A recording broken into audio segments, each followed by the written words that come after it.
olho arregalado, boca seca. A madrugada foi um desassossego, um aperto no peito, um pensamento hostil.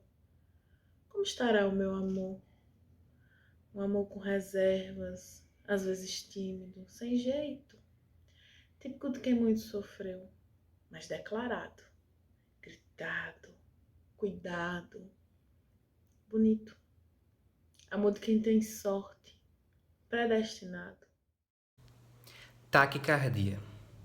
Corri pelas lembranças para encurtar a distância. O cenário, sem relevância. Cheguei, esperei. Palavra, pensamento, morri. Falei e morri. 1, 2, 100 vezes. Dúvidas, preciso vê-lo. Veste aqui, cobre ali, calça aqui. Todo cuidado é pouco, pouco foi o tempo. 2 camadas, saco cinza, desce o zíper, saco cinza, desce o zíper, vazio, se foi. E eu, já não era só eu, era você, éramos nós. Só por aqui já éramos mais de 100.000. Tinha nome, era pai, era avô, era esposo, era ministro,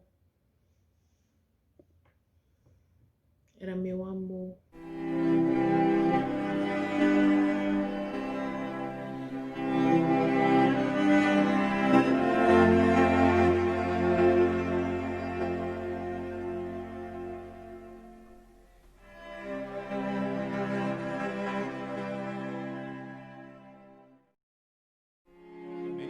O vírus foi identificado em outras províncias da China, fora da cidade central de Wuhan, onde foi relatado o primeiro caso. We have therefore made the assessment that COVID-19 can be characterized as a pandemic. Neste hospital de Bérgamo, na Lombardia, as cenas são alarmantes. Na terapia intensiva, os pacientes respiram dentro dessa espécie de bolha e pelos corredores chegam novos doentes à espera de tratamento.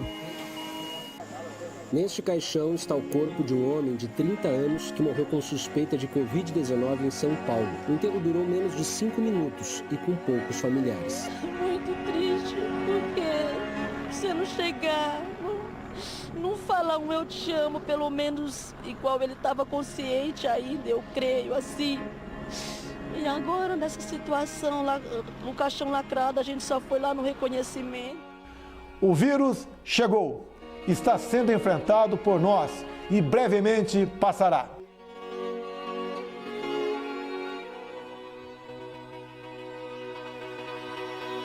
Y la sangre, Dios mío lindo. Mire, Dios mío lindo, cómo lo... Lamentablemente, como tenemos nuestro cadáver aquí, ya son 5 días, ya tenemos inconvenientes con los vecinos.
Desde as primeiras notícias, eu não tive dúvida que nós estávamos vivendo algo novo e perigoso. Agora, eu não imaginava que o estrago seria tão grande como estamos vivendo. Quando eu soube das primeiras situações que estavam ocorrendo em outros países em relação à pandemia, é claro que a gente começa a não duvidar, mas a gente questiona se toda aquela situação vai ser capaz de chegar próximo a gente, né? A noção do poder que ela tinha de disseminar tão fácil, né? Pra mim, começou na China e ia ficar só na China, mas não foi isso que aconteceu, né? Infelizmente. A minha experiência dessa aproximação se deu quando estava retornando de uma viagem entre amigos, que fomos ao Foz do Iguaçu, no Paraná. Nós retornamos no dia 16 de março. Quando começamos a viagem de retorno, que estávamos no aeroporto, começamos a receber mensagens de que Aracaju, Sergipe, o governo do estado estava reunido em começar a decretar estado de calamidade e fechar as fronteiras e tomar medidas de proteção. Na verdade, muito antenado com tudo que estava acontecendo no mundo inteiro, como cientista, como pesquisador, começamos a observar o que se aproximava do Brasil.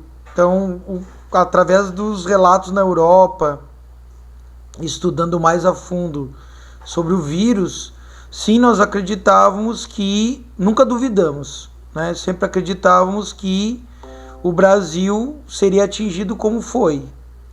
Não com a intensidade que foi, não com o número de óbitos que ocorreu, mas sim a gente acreditava que o Brasil ia passar por momentos não tão bons com a pandemia.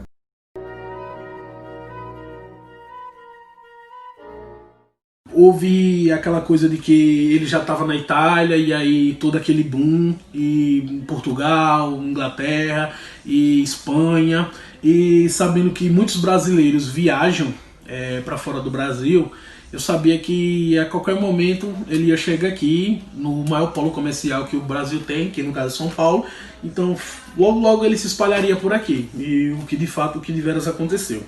Foi início de março, quando minha neta, que estuda no Rio de Janeiro, na Escola Sesc, entrou em contato conosco e disse que precisava voltar urgentemente, porque lá estava terrível, as escolas tinham sido fechadas e a preocupação com a higiene estava tamanha. Na verdade, eu só percebi de fato quando ela chegou, né? Quando começaram a surgir os casos, aquele caso em São Paulo, tá? E começou as autoridades a promoverem o fechamento de aeroportos lá no mês de março, entendeu? Aí foi que eu vi que a gente estava já no olho do furacão. No início do ano, né, próximo ao carnaval, né, que eu acho que foi o que foi mais marcante na época, que a gente ia ter uma grande aglomeração de pessoas, né? Nós tivemos uma grande aglomeração de pessoas e começou a existir por parte de algumas organizações, de várias pessoas, né? Algumas preocupação no sentido de como é que ia ser, né? Esse tanto de gente, né, circulando, né, nas ruas e com esse perigo da Covid-19 de entrar e também gerar, né, o que tem gerado, né?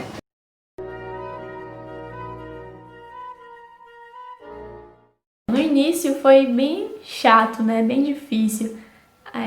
Eu entender a situação e de que não poderia sair de casa, não poderia ver meus amigos e abraçar. Aquilo foi bem assustador, né? Nos primeiros meses eu ainda conseguia realmente manter minha rotina, fazer meu exercício físico, tudo isso.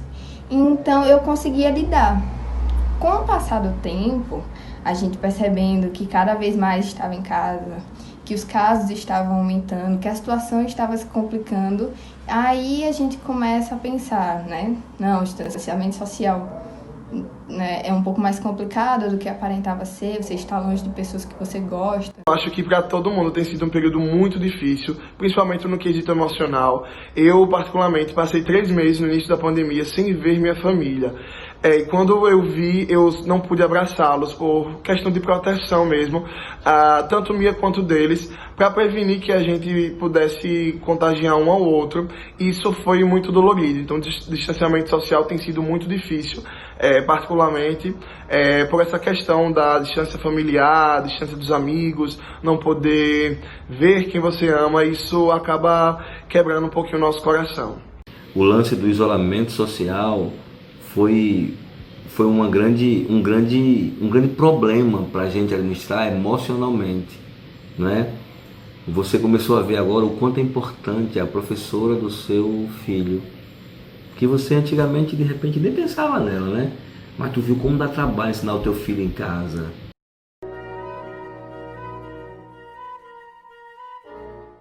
No início, eu tentei manter minha rotina ao máximo. Acordar cedo, fazer exercício físico, trabalhar, descansar um pouco à tarde e fazer outras coisas. Só que com o passar dos meses, realmente foi ficando um pouco mais complicado. E aí uma coisa que eu comecei a fazer, né, durante esse tempo de distanciamento social que eu não fazia anteriormente é terapia. Acredito que muitas pessoas acabaram, no final das contas, precisando, né? Comecei há pouco tempo a fazer terapia, que era algo que eu não fazia. Eu voltei a fazer coisas que eu não estava fazendo mais. Então, eu voltei a fazer aulas de inglês, né? De conversação. Voltei também a fazer aulas de dança, de contemporâneo e sapateado, tudo online, né? E também voltei a pintar. Eu comecei a fazer vários quadros e pinturas. E foi tudo isso que me manteve com a saúde mental em dia.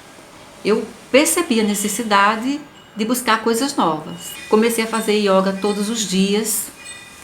Fiz um curso de alimentação fermentada, que foi muito bom, me deu respaldo para inovar na cozinha, para melhorar a minha alimentação, isso foi muito legal. Então tudo isso me ajudou bastante, ocupou meu tempo, me fez aceitar com mais facilidade esse momento tão doloroso de isolamento. Para mim ficou muito marcante, uma experiência única e que poucas pessoas tiveram essa oportunidade. Eu fui infectado pela Covid e pelo vírus SARS-CoV-2 e detectado a Covid-19. Em junho, dia 23 de junho, eu tive que me internar. Passei 35 dias internado no hospital particular em Aracaju. Desses 35 dias, 21 dias foram dentro da UTI, sendo 16 dias entubado. E muito dificultoso, muito complicado a minha passagem pela UTI, onde eu tive, apesar de estar sedado, em coma, eu tive complicações, eu tive algumas reações anormais de rejeitar tratamento, de rejeitar intubação e tive algumas situações nesse sentido de complicações. Mas eu tive a oportunidade de receber o Senhor, o nosso Espírito Santo, de encostar ao meu lado, no momento que eu ainda estava em coma, e Ele pegar no meu braço, puxar para ele, ao lado dele, e dizer que eu teria que voltar, eu voltaria para o mundo terrestre, eu voltaria para, vamos chamar de normalidade, vamos chamar de voltar à minha vida, por força e o poder que é único e exclusivamente dele, e que teriam a missão de vivenciar a palavra dele e de retransmitir a palavra dele. E naquela oportunidade eu olhei para ele e disse: Senhor, se é o seu desejo, eu trago isso como uma determinação e estou disposto de cumprir com essa sua mensagem, com essa determinação, com essa oportunidade que o Senhor me dá de voltar à vida.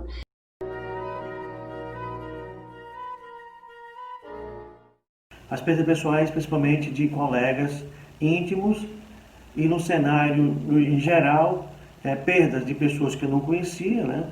E também o desemprego, que é bem terrível. Eu tive muitas perdas, assim, de amigos, tios, compadre, né? E é muito ruim, né, em meio a tudo isso, você não ter a despedida, né, do seu ente querido. Bom, perdas pessoais eu não tive nenhuma perda muito próxima de familiares, por exemplo, ou de amigos, só pessoas bem distantes. E a perda geral mesmo foi da liberdade, né, do ir e vir. Essa foi uma das piores coisas para mim, ao menos, né? Perdas pessoais relacionadas à pandemia eu não tive. Ninguém próximo a mim faleceu. Mas, no geral, tipo, a rotina foi toda alterada, entendeu? Pais perdendo filhos, filhos perdendo os pais, então atingiu muita gente. Com certeza, para todos, seja que isso tenha ocorrido próximo ou não, a maior perda realmente são das vidas, né? Nós temos hoje o quê? Mais de 120 mil mortos por conta da Covid, então essa é a maior perda, né? Como muitas famílias no mundo inteiro, a nossa família também teve uma perda muito significativa. Nós perdemos um ente querido. E como está posto aí, a gente vai num momento como esse achando que as coisas ruins só acontecem com os outros. No contexto geral, a maior perda que eu vejo nesse momento, né, é a questão econômica. Nós ainda não temos a dimensão exata do que será isso, né, em termos de postos de trabalho, empresários, microempresários que perderam as suas empresas. Então, isso para a economia, ela vai ser muito impactante.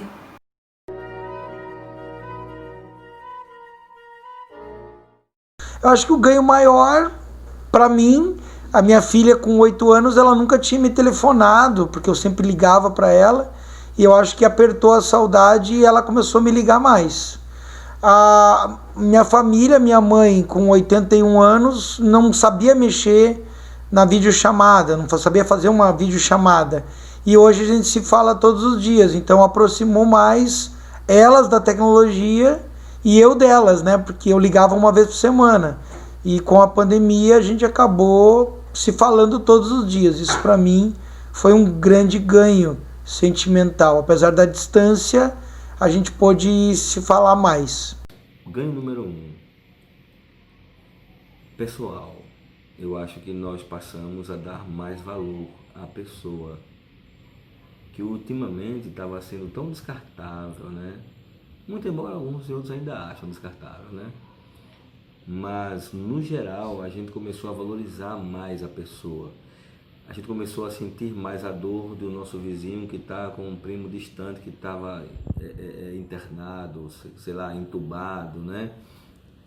Então, eu acho isso um ganho significativo, né? Você começar a dar mais valor às pessoas, tá? E fora da relação pessoal, eu acho que no âmbito financeiro, tá? Como eu estava em minha casa, eu acho que essa pandemia ensinou que a gente pode viver com muito menos do que a gente imaginava que seria tão importante, né? Eu acho que a gente conseguiu dizer, peraí, cara, eu consigo viver mais tranquilo com menos grana que eu imaginava que eu dependia dela. Com essa pandemia, eu pude tirar um pouco o foco das aulas e do trabalho e focar um pouco em mim, e acabei pensando, né, em algumas decisões e como estava a minha vida, e acabei tomando decisões importantes para mim agora e para o meu futuro. Então eu tive esse ganho pessoal em termos de conhecimento pessoal, em termos de conhecimento próprio, de autoconhecimento e tomada de decisões importantes. Ganhos. Essa é uma palavra bem difícil de se encontrar dentro da pandemia. Mas sempre há, né? Principalmente para aqueles que foram capazes de se reinventar. Para mim, por exemplo, foi uma oportunidade, tendo em vista que eu há muito tempo queria trabalhar com ciência e mesmo estando dentro da universidade, eu não conseguia fazer isso. Então, a pandemia me proporcionou a possibilidade de voltar à área científica, não só como professora, mas como profissional da saúde, e exercer tudo aquilo que eu aprendi em anos de estudo na tentativa de ajudar as pessoas. Então, sim, para mim isso foi um ganho. Alguns ganhos podem ser observados, não menosprezando todas as nossas perdas, mas alguns ganhos são observados como, por exemplo, uma ascensão na ciência. Além disso, nós temos também um aumento da responsabilidade. A gente tem notado uma responsabilidade maior em relação à forma de agir em meio ao outro e também na tomada de decisão em relação à biossegurança. Então a gente tem notado que as pessoas elas têm se responsabilizado mais, têm usado os seus EPIs, as máscaras, o que é necessário para proteger todos aqueles, sejam pacientes ou sejam familiares, amigos e entre outros.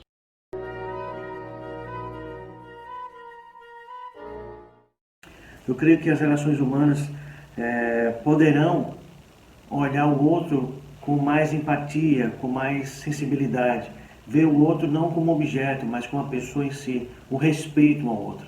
Eu acho que isso vai deixar marcas positivas. Estava até assistindo uma fala do Cortella que eu achei bem interessante, que foi até no início da pandemia, que muitas pessoas, né, pensam ainda, né, e respeito totalmente quem imagina, quem vai acredita que isso daí vai trazer coisa muito boa, que vai ter um marco, que todo mundo vai ser outra pessoa, que tudo vai ficar lindo, maravilhoso depois da pandemia. Eu realmente não acredito nisso, não acredito.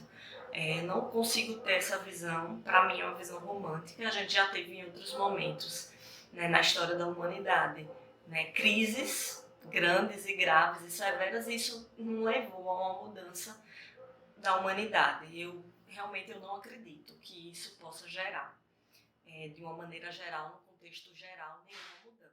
E no início da pandemia eu acreditava muito que iria haver sim uma mudança na conduta da população. Mas com o decorrer da pandemia a gente veio notando muita irresponsabilidade de muitas pessoas ao sair, ao aglomerar, ao estimular nas redes sociais que as outras pessoas saíssem, ao serem irresponsáveis mesmo. A pandemia, ela aflorou o lado solidário de todo mundo, né?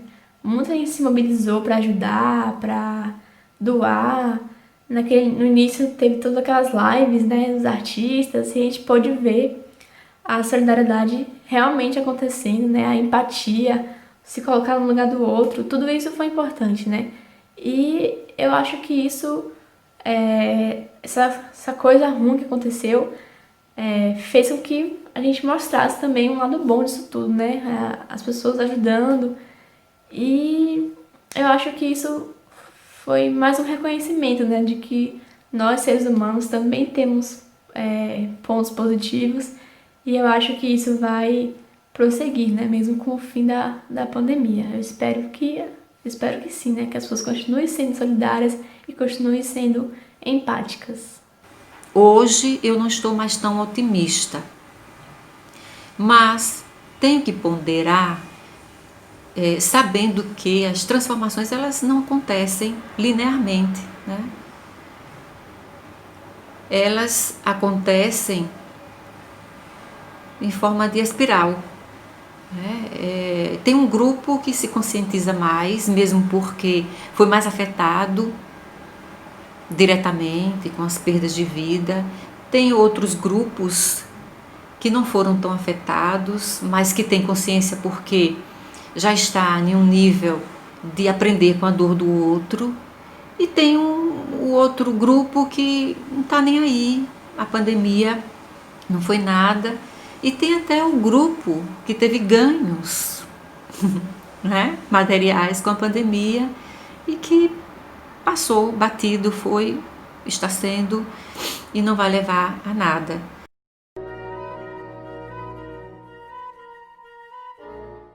Eu tenho medo que as pessoas se tornem frias umas com as outras. E eu não acho que isso seja tão distante assim da gente, né? A gente já tá se tornando uma pessoa mais fria, né? Querendo ou não, né? Mas eu espero que não, eu espero que eu esteja errada e que a gente volte a ser o que a gente era antes, um povo caloroso, que gosta de festa, gosta de abraço, gosta de estar junto. E de verdade, eu espero que a gente volte a ser assim, porque senão a gente vai perder muita coisa boa, né, que tem na vida. O coronavírus nos trouxe um grande medo da aproximação.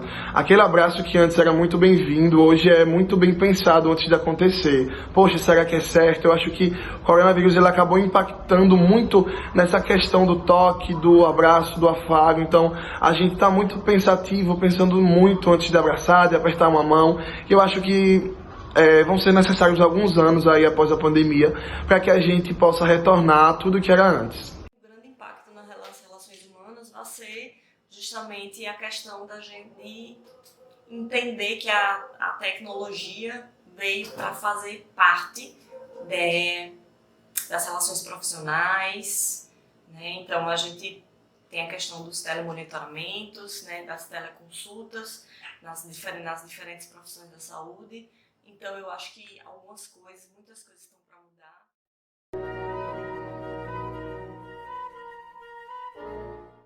A gente está vivendo um momento único em anos, a gente está vivendo um momento muito difícil, muito conturbado, um momento de distanciamento, um momento de afastar-se das pessoas que a gente gosta para protegê-las, um momento de repensar condutas, de repensar atitudes. Então acho que o que eu espero daqui para frente da pandemia é que ela acabe e que a gente possa novamente poder se abraçar, poder ver quem a gente ama sem medo e viver novamente sem medo. É o que eu espero para o período pós-pandemia. O meu olhar para o futuro é um olhar que a luta para a conquista de um mundo melhor, ela não cessa nunca. E que esses momentos de dor são momentos importantíssimos para que a gente possa valorizar muito mais o ser humano do que o ter.